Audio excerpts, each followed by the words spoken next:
Hello and welcome to another session on advertising. I am Shivangi Anand and the subject expert of this episode is Simrat Gulati, who has many years of experience in advertising and has been teaching this subject for 23 years. We discussed earlier that advertising is an important tool of marketing that helps in the P of promotion in the marketing mix. We did get an overall idea of how it works in the whole marketing, planning and strategizing. Now let's look at what all goes on that relates marketing with advertising. As defined earlier, marketing is the activity of recognizing the needs and wants of the consumer and then designing a product or brand to satisfy these needs and wants.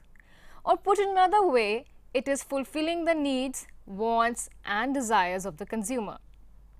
In doing this, we plan out the various elements of the marketing mix or what we call the P's of marketing: product, price, place, promotion, packaging, public relations, process, people. Advertising is a tool that marketers use to achieve their goal or aim.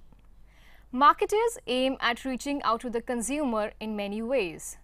Some of them are introducing a new product or brand, bringing in a variant of the existing brand, finding new consumers for the product or brand, getting the existing consumers to increase their requirement for the product or brand. All these finally result in an increase in sales or demand. This is the broad description of what marketing does. Where does advertising fit into this activity is what we have to look at in today's lesson. Advertising performs the task of communicating the requirements of the marketer. It has to be integrated with the plan and objective of marketing. That is where we look at the holistic concept of integrated marketing communication, or IMC as it is generally known. To understand how this integration takes place, we have to first look at a few concepts of marketing and how they connect with advertising. An important aspect to look at is the product or brand life cycle, that is PLC. We find that the stage in which the product or brand is determines our plans for communication. There are 4 stages in the life cycle: introduction, growth, maturity, decline. Introduction. This is the stage when the brand is coming into the market. The people need to know about the new brand or product. The major work to be done is to make the people aware and familiar with brand. That is the introductory stage. Growth. Once the introduction is done, now the consumers move towards the brand and get into the process of using it or preferring it. At this stage, the communication requirements are of another kind. We need to tell the consumer about the features and benefits so that he understands or comprehends it and chooses to take on this brand or product so that the market or the sales grow. Maturity. Gradually, most consumers start using this and there comes a saturation or stagnation in this growth, and this is the maturity stage. All possible users have become the brand's consumer and now we really can't get new consumers into this market, but we can maintain the existing ones. Also, many competitors may have come into this market and they are preventing the further growth of this brand. This is where a different strategy needs to be followed. Now, to keep the consumers with us, we have many options. One is to attract them with offers, discounts or gifts. Another is to give them new ideas of how to use the brand in different ways so that the same set of people consume more of it, so this way we are able to maintain the sales and the market. Further to this, we can give more options to the consumer in terms of variants. Adding new models, flavors, features is the way to do it. This way, the consumer sticks to the brand as he is getting variety and newness. We also need to look at the other options in the market and be at par with them. They are the competition and we need to keep pace with them. This stage can go on for long, but meanwhile changes take place in the market. Decline. Technology changes, new products or brands come into the market. The consumer and his taste and preferences change, and a stage can be reached where the product or the brand goes out of the favor of the consumer and starts to decline. Now, all efforts are made to prevent this from happening, and changes are made to extend the life of the brand. In fact, variants of flavors, etc. are an attempt to extend the maturity stage and delay or prevent the decline from coming. Upgrading the brand in terms of technology and updating features are done at this stage to stop the decline from coming. If all attempts fail, then we say that it has reached the decline stage and now either the brand or the product dies, or it is reinvented and a new PLC starts. Now that we have understood the PLC, we can look at the role of advertising and communication in the PLC. Introduction. Here the advertising announces the launch, creates awareness and hype, and the communication is more to announce and sensationalize the brand. Company name, brand name are highlighted and a general buzz created. Growth. At this stage, the consumer needs to know the benefits and features. He wants to know why or how is the brand suited for him.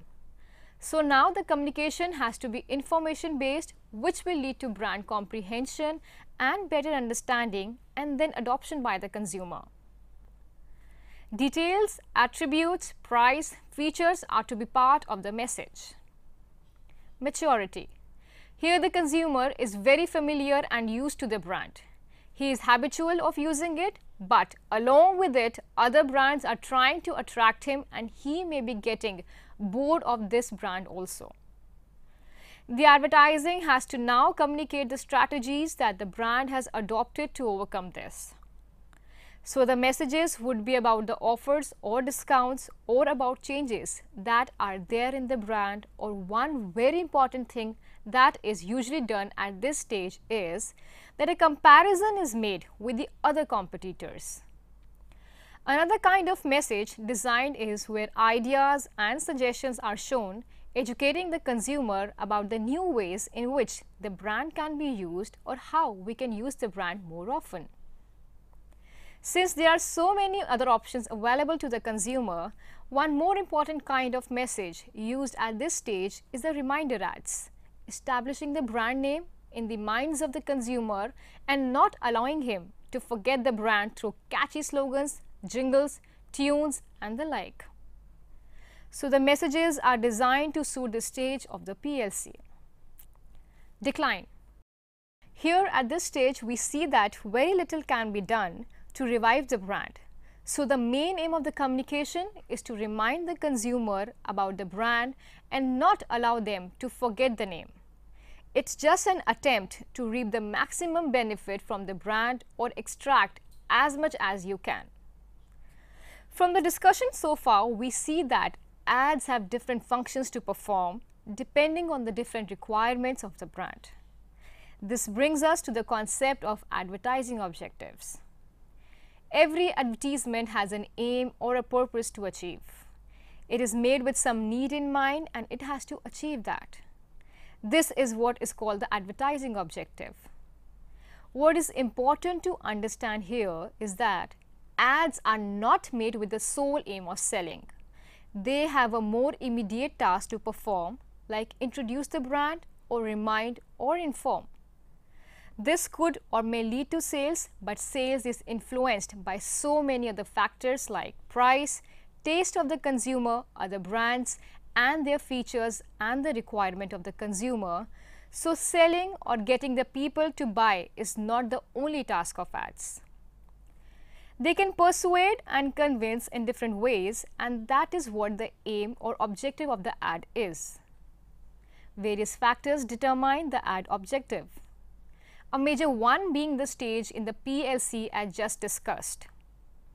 Others are the marketing objective or plan, the aims and strategies of the competitors, the level of knowledge of the consumer or TA. The various ad objectives seen are creating brand awareness or introducing the brand, to acquaint prospective buyers with the features and attributes of the product or brand, to introduce the company or manufacturer so that the goods can be sold through personal selling, to introduce a new product by building brand awareness among potential buyers, to build brand preference by comparing with the competitors, to remind users to buy the product, that is retentive and continuity strategy, to publicize some change in marketing strategy, example a price change, a new model or an improvement in the product, to provide rationalizations for buying, that is socially acceptable excuses, to combat or neutralize competitors, advertising and marketing efforts, that is prevent brand switching, to acquaint buyers and prospective buyers with new uses of the product. Depending on the target segment and the target audience identified, the advertising will handle these objectives. So usually the ads that make comparisons between two brands by showing performance or features or by comparing prices are preventing brand switching or fighting the competitors' efforts. Ads giving new ideas for using the product like honey can be used in many ways, or chocolates are a substitute for mithai, which is used in Indian occasions, have the objective of acquainting the buyers and prospective buyers with the new uses of the product to increase sales and to add a new segment in the market. Ads can talk of a new product or brand to introduce it in the market. They can announce new features or changes in the existing brand. They can remind the target audience about the brand to build familiarity with the brand and to maintain continuity. So, we see that ads are made differently and with different and specific purpose in mind to achieve the overall task of marketing. Let's discuss some examples to understand this.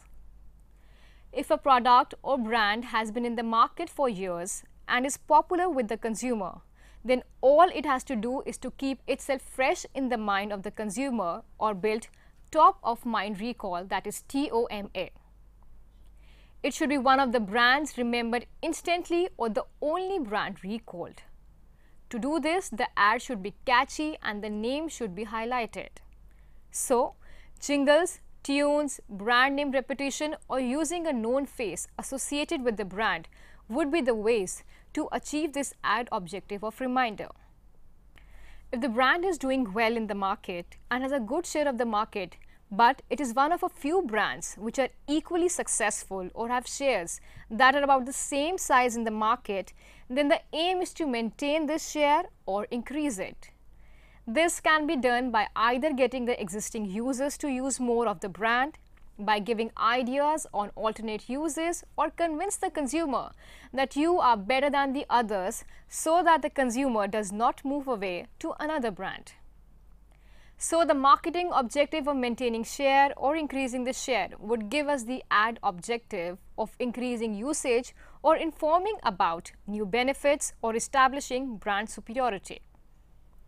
So, the ad made would describe the benefits or suggest how else to use the brand or make a comparison with the close competitor to convince the consumer that this brand is better than the others. In the long-term planning for the brand, we usually have the task of maintaining an image or position of the brand or idea and establishing it in the minds of the consumer. So the ad objective is to create or maintain the brand image.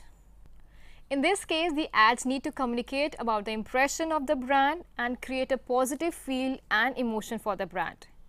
They need not talk of details or attribute of the brand, but rather about the overall image, like it's been there for you for decades, or it's the most reliable one, or the best, or the greatest.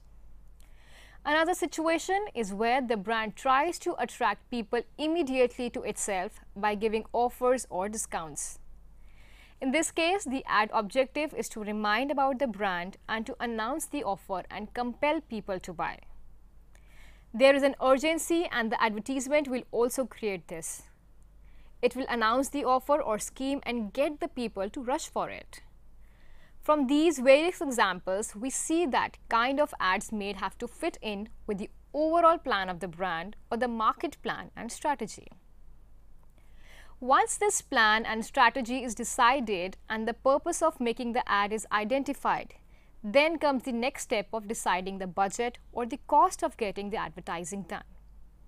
This we need to look at from the start. The budget of advertising would be included in the overall expenditure for the promotion of the brand or idea. The expenditures by the brand or the marketer would be on the following: creating the brand identity like logo and pack design, letterhead and other signage design, strategizing, ideating and creating an ad. Production of the ad, which would include shooting, hiring models and finishing. Cost of hiring celebrities or famous people as they charge large fees for associating with the brand or endorsing it. Media cost. The cost of buying time on TV or radio, space in print or out of home, that is OOH, or the digital media. The charges for all these would constitute the budget for promotion of the brand. How is this budget arrived at? How are the calculations done?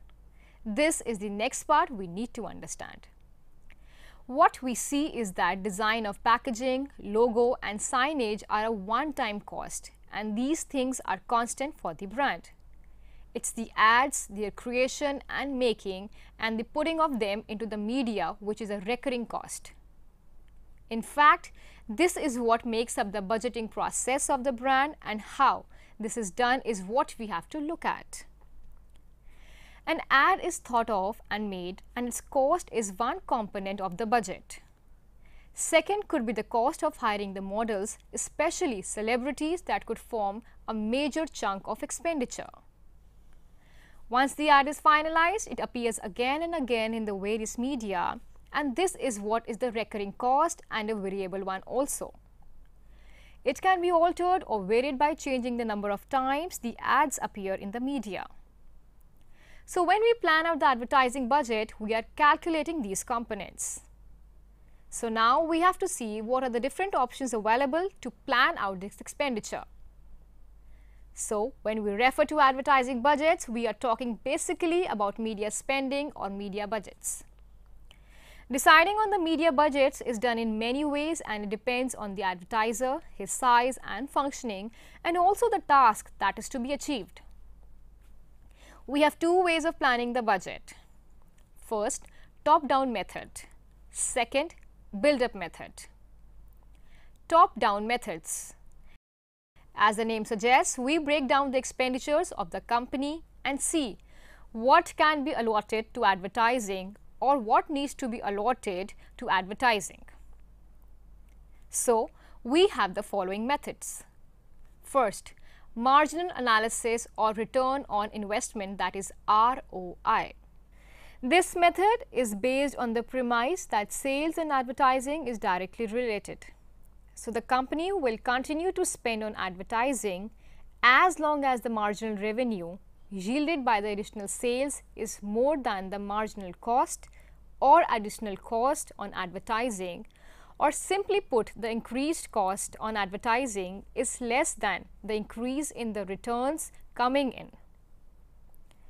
It's a very simplified thought, as we find that sales can get affected by many more things than just advertising. So to follow just this method may not be ideal, but it's a good way of getting a rough estimate of what we need to do. Second, percentage of sales. This method uses sales as a base for determining the amount to be spent on advertising. A figure or an estimate is set, and as sales increase or projected sales increase, the spend on advertising is also increased. It works on the premise that sales or profits indicate how much can be spared for spending on advertising. Third, all you can afford. This method is used by small firms and companies who just allocate funds for various purposes, and what can be given to advertising after all other commitments are met is allotted to it.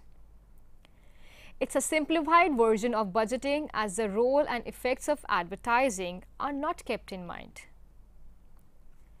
The estimates could be grossly wrong.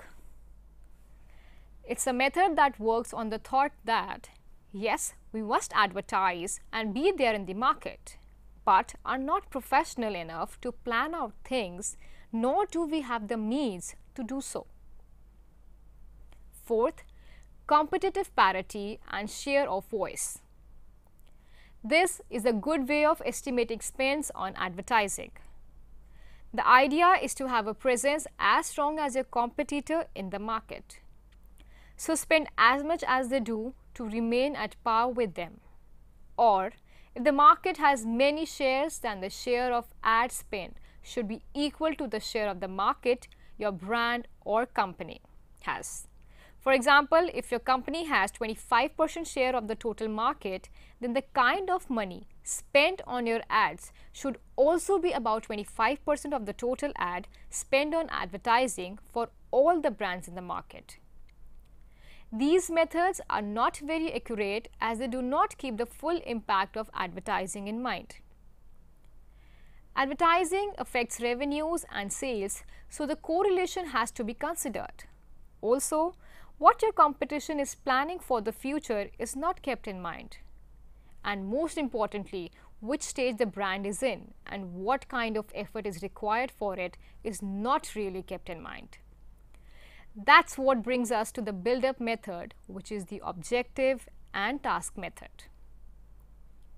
Here, the advertising objective or purpose of communication is defined. Then the task or methods needed to achieve it are listed. And then the cost of performing them is estimated, and thus the budget is decided.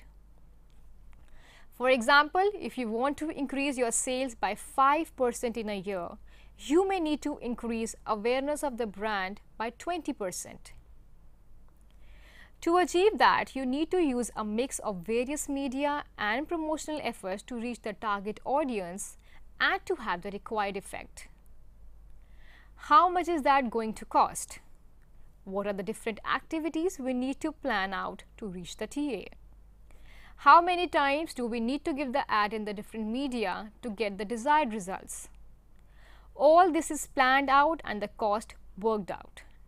That becomes the budget required. Now, this budget may or may not suit the marketer.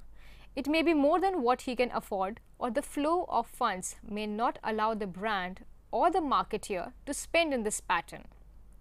In that case, we would now adjust the cost with the amount that is affordable, or see the sales and determine the budget and see what can be achieved in it. Also, what is happening in the market to the competitors will also be kept in mind and a decision taken. So, what we see is that finally a combination of these methods would be used. This way, the budget gets decided and all methods have their application and suitability. In today's session, we looked at the aspects of the marketing and planning for the brand and how advertising gets integrated into the total plan, the concept of the product or brand life cycle, and how it determines the task of advertising. Advertising has objectives which are determined by the marketing strategy.